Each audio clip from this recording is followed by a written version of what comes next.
Bismillahirrahmanirrahim. Assalamualaikum warahmatullahi wabarakatuh. Jumpa lagi di channel YouTube Rivanista. Masih di sudut edukasi, belajar mudah dan menyenangkan. Bagaimana kabar adik-adik sekalian, khususnya siswa-siswi kelas 2? Semoga hari ini kita semua dalam keadaan sehat ya. Karena dengan kondisi yang sehat tentunya kita bisa melakukan berbagai kegiatan yang kita inginkan. Dan dengan kondisi yang sehat pula pastinya kita bisa belajar bersama untuk membahas soal-soal dan juga materi dari buku penilaian Bu Pena untuk SDTMI kelas 2 jilid 2D. Tema 8, keselamatan di rumah dan perjalanan. Nah, untuk kesempatan kali ini kita masih melanjutkan di subtema 1 ya adik-adik sekalian ya. Tema 8 subtema 1 itu tentang aturan keselamatan di rumah, tepatnya kita di pembelajaran 4. Jadi yang masih dalam pembahasan sebelumnya bisa dilihat di playlist Bu Pena kelas 2. Langsung saja kita mulai dari halaman 104 ya. Di sini muatan bahasa Indonesia menggunakan tanda titik dalam percakapan. Nah, ini ya. Contohnya ada percakapan di sini. Ada 3 orang anak yang sedang bercakap-cakap ya. Yaitu ada Rudi, Jonas dan Benny. Nah, ini kira-kira teks percakapannya. Wah, hangat ya berada di dekat api unggun, kata Rudi. Kemudian Jonas menjawab, iya, kamu benar Rudi. Selain hangat, api unggun ini terlihat indah dan sangat terang. Kemudian Benny juga ikut ya berkomentar ya. Meskipun demikian kita harus berhati-hati. Kita tidak boleh berada terlalu dekat dengan api Rudi Jonas ya. Jadi tidak boleh terlalu dekat dengan api ya, mengingatkan kepada Rudi dan Jonas. Nah, ini. Pada teks percakapan di atas, tanda titik digunakan pada akhir kalimat ya. Jadi di bagian akhir ya dalam sebuah kalimat itu diberikan tanda titik ya, seperti ini, api unggun titik. Kamu benar Rudi titik, selain hangat dan seterusnya sampai sangat terang titik. Nah, itu ya. Jadi penggunaan tanda titik itu dalam kalimat, tanda titik digunakan untuk mengakhiri suatu kalimat. Oke. Langsung saja di sini ayo berlatih halaman 105 ya. Tuliskan kembali teks percakapan berikut beserta penggunaan huruf kapital dan tanda titik dengan tepat. Nah, ini ada percakapan antara Komang dengan Lani. Lan, ayo kita bermain congklak di Selasar. Lah ini. Untuk huruf kapitalnya berarti nama orang dan juga di awal kalimat harus besar ya, ini Lan, L-nya harus besar. Kemudian setelah itu di Selasar titik. Kemudian Lani, ayo kita bermain congklak. Ini A-nya besar, congklaknya setelah congklak ini titik ya. Kemudian Komang menjawab, kamu membantu aku membawakan papan dan aku membawa biji congklaknya. Nah, ini K-nya besar ya. Kemudian setelah itu setelah congklaknya ini berarti titik ya. Kemudian Lani, siap, S-nya harus besar. Lan, nah ini L-nya juga besar karena nama orang ya. Tetapi sebelum kita mulai kita suten dulu ya. Titik. Kemudian Komang. Tentu saja T-nya besar. Lan, ya, L-nya ini besar, kemudian titik, kemudian yang terakhir Lani. Nanti N-nya besar ya. Nanti yang memenangkan sultan akan mulai terlebih dahulu titik. Lah ini sudah saya tuliskan adik-adik yang sudah saya benarkan ya. Jadi yang huruf besar mana, yang titik mana nih, Komang. Lan, ayo kita bermain congklak di Selasar. Ayo kita bermain congklak. Kamu membantu aku membawakan papan dan aku membawa biji congklaknya. Siap, Lan, tetapi sebelum mulai kita sultan dulu ya. Tentu saja, Lan. Nanti yang memenangkan sultan akan mulai terlebih dahulu ini ya. Untuk penulisan huruf besarnya seperti apa, tanda titiknya di mana, lah ini udah saya sesuaikan. Ini adik-adik sekalian ya, untuk nomor 1. Selanjutnya nomor 2, di sini ada sebuah gambar ya. Perhatikan kegiatan berikut ya. Setelah itu kerjakan soal-soalnya. Yang A, menurutmu apa cerita pada gambar tersebut? Kemudian yang B, tuliskan percakapan sederhana dari gambar tersebut. Kemudian yang C, diminta mempraktikkan bersama teman sebelah ya. Ini gambar seorang kakak ya yang sedang bermain dengan adiknya ya, bermain boneka. Nah, ini saya kasih nama misalnya ya. Jadi Dewi dan adiknya sedang bermain boneka untuk yang A ya. Kemudian yang B, percakapannya kira-kira seperti apa? Wah, boneka kamu baru ya, Dik. Nah, ini jadi huruf besarnya jangan lupa ya di awal kalimat ya. Iya, Kak, hadiah ulang tahun dari paman. Kakak boleh pinjam kok. Kemudian Dewi, baiklah, ayo kita bermain bersama ya. Jadi jangan lupa tanda titik, kalau pertanyaan ya kasih tanda tanya itu ya. Kemudian di awal kalimat harus menggunakan huruf besar atau huruf kapital ya. Itu adik-adik sekalian ya. Selanjutnya kita ke muatan SBDB. Di sini bernyanyi dengan diiringi alat musik ritmis ya. Nah, di sini ada lagu Pergi Belajar. Ayo kita nyanyikan bersama-sama ya, Adik sekalian ya. Oke. Oh ibu dan ayah, selamat pagi. Ku pergi sekolah sampai kan nanti. Selamat belajar nak, penuh semangat. Rajinlah selalu, tentu kau dapat. Hormati gurumu, sayangi teman. Itulah tandanya kau murid budiman. Nah, kira-kira seperti itu ya, Adik-adik sekalian ya. Di sini ada keterampilan kinerja praktek. Adik-adik diminta menyanyikan lagu dengan diiringi alat musik ritmis. Silahkan bisa dipraktekkan sendiri ya.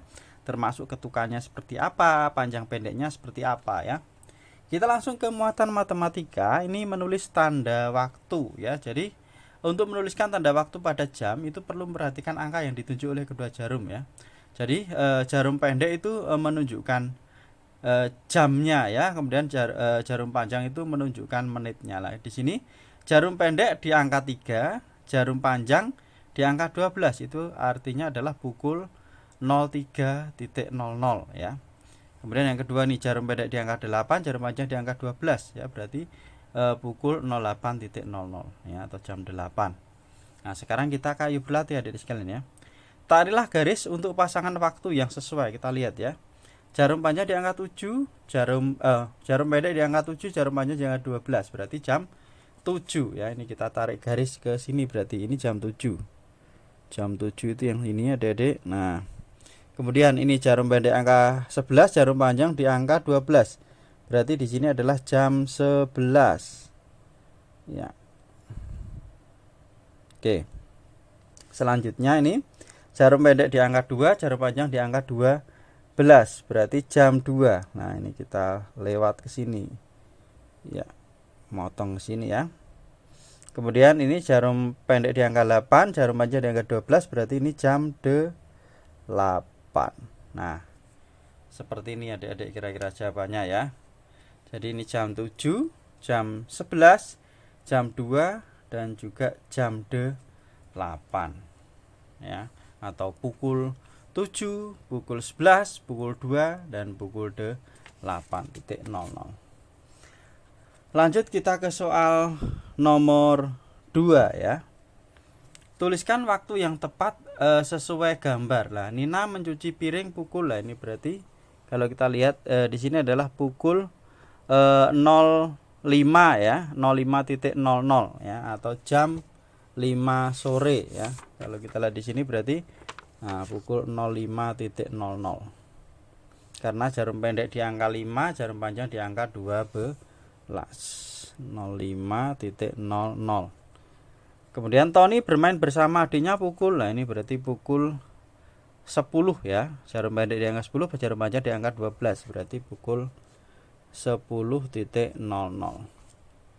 Gini ya adik-adik sekalian ya, untuk soal ayo berlatih di halaman 107 ya. Selanjutnya kita ke pembelajaran 5 ya. Di sini penggunaan tanda tanya dalam percakapan ya. Nah, ini perhatikan kegiatan Dedi dan ayahnya ya. Ini Dedi bertanya kepada ayahnya, "Kapan ikannya matang, Ayah? Apakah masih lama?" Kemudian ayah menjawab ya, "Sebentar lagi, Nak, mungkin 5 menit lagi. Bisakah kamu menunggunya sebentar lagi?" Nah, ini. Nah, kalimat yang dicetak tebal dalam percakapan di atas adalah kalimat tanya. Ini tadi yang dicetak tebal ya. Ini kalimat tanya. Ada 1, 2, 3. Nah, kalimat tanya itu apa? Kalimat tanya adalah kalimat yang dibuat menggunakan kata tanya. Nah, kata tanya itu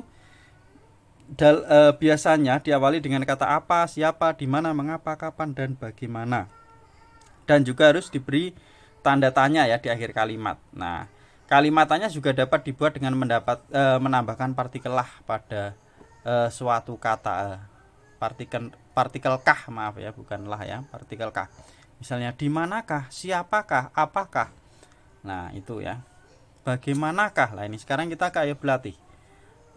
Nomor 1, buatlah paling sedikit 3 kalimat tanya yang sesuai dengan kegiatan dalam gambar di samping. Ini ada seorang anak yang sedang bermain sepeda di taman. Kira-kira kalimat tanyanya seperti apa ya? Ini sudah saya buatkan adik-adik sekalian ya. Misalnya ini saya kasih nama Tony ya. Nah, ini 3 kalimat tanya. Yang pertama, apa yang dilakukan Tony di taman? Nah, dia sedang bermain sepeda, jawabannya ya.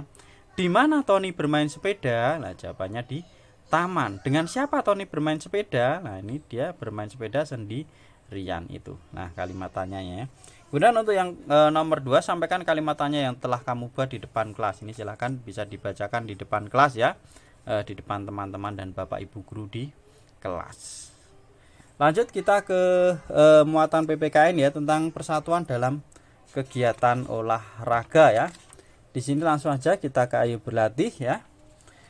Nomor 1, lengkapi kalimat berikut dengan jawaban yang tepat. Yang A, Dedi menggiring bola seorang diri.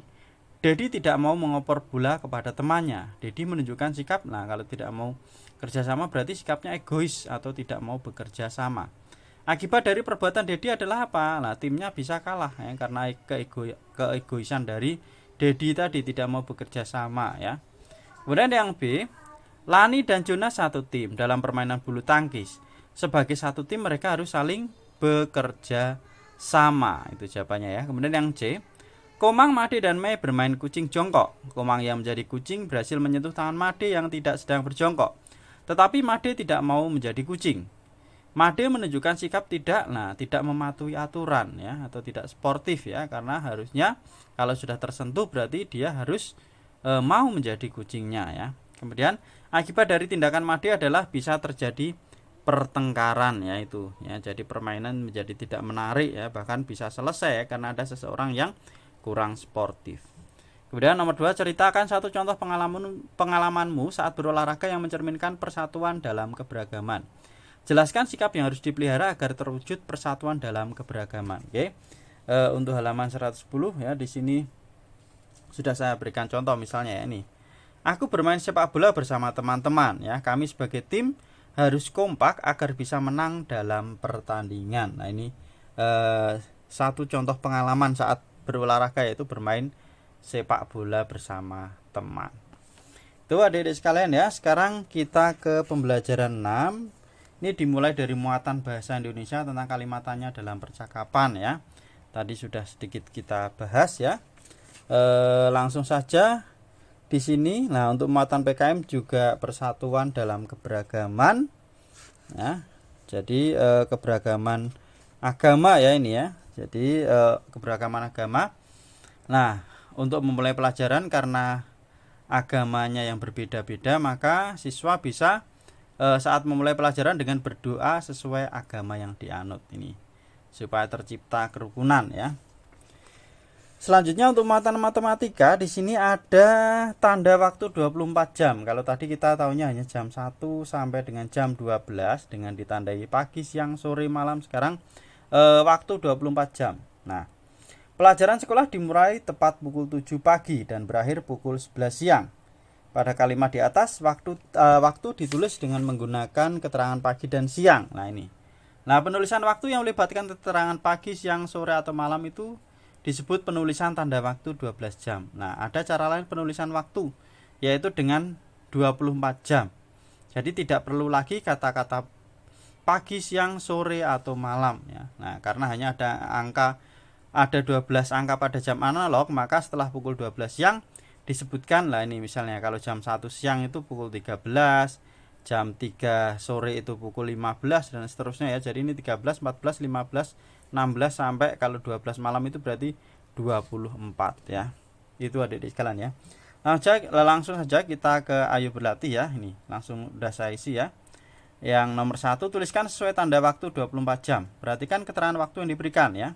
Yang A, ini pukul 7. Nah, ini pagi hari. Nah, kalau pagi hari berarti tetap pukul 7 ya.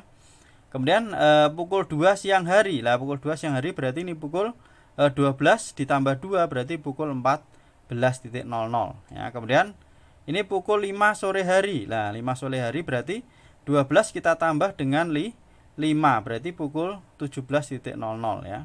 Kemudian kalau pukul 8 malam hari, ya berarti ini 12 kita tambah dengan 8, hasilnya itu 20, maka pukul 20.00. Nomor 2, silah soal berikut dengan tanda waktu 24 jam. Yang A, Dedi dan teman-teman bermain bola pukul 4 sore. Mereka bermain pukul 4 sore berarti pukul 16.00 ya. Ayah pulang dari kantor pukul 6 sore. Lah, pukul 6 sore itu berarti pukul 18.00. Yang C, Jonas belajar di rumah pukul 7 malam. Pukul 7 malam berarti pukul 19.00 ya. Kemudian Lani tidur pukul 1 siang. Pukul 1 siang itu berarti pukul 13.00. Kemudian Komang terbangun pukul 11 malam ya. Komang terbangun pukul 23.00. Kemudian yang nomor 3, buatlah jadwal kegiatan sehari-hari menggunakan tanda waktu 24 jam ya. Di sini udah saya berikan satu contoh misalnya adik-adik sekalian ya. Nah ini. Bangun tidur pukul 5 ya, kemudian mandi pagi pukul 6, ini berarti masih pagi ya. Berangkat sekolah pukul 7, pulang sekolah pukul 1 siang berarti pukul 13 karena waktunya pakainya 24 jam ya. Mandi sore pukul 16 berarti pukul 4 ya. Makan malam pukul 19.00, ini berarti pukul 7 malam. Belajarnya pukul 20.00 berarti 8 malam, dan tidur malamnya pukul 21.00 atau jam 9 malam. Nah, itu ya adik-adik sekalian ya, contoh jadwal kegiatan sehari-hari dalam 24 jam penulisannya seperti ini. Oke, untuk pembelajaran 4 sampai dengan 6 sudah kita bahas ya, untuk penugasan dan seterusnya nanti akan kita bahas di video berikutnya ya. Terima kasih sudah belajar bersama, semoga bermanfaat dan mohon maaf apabila ada kekurangan. Saya akhiri, wassalamualaikum warahmatullahi wabarakatuh.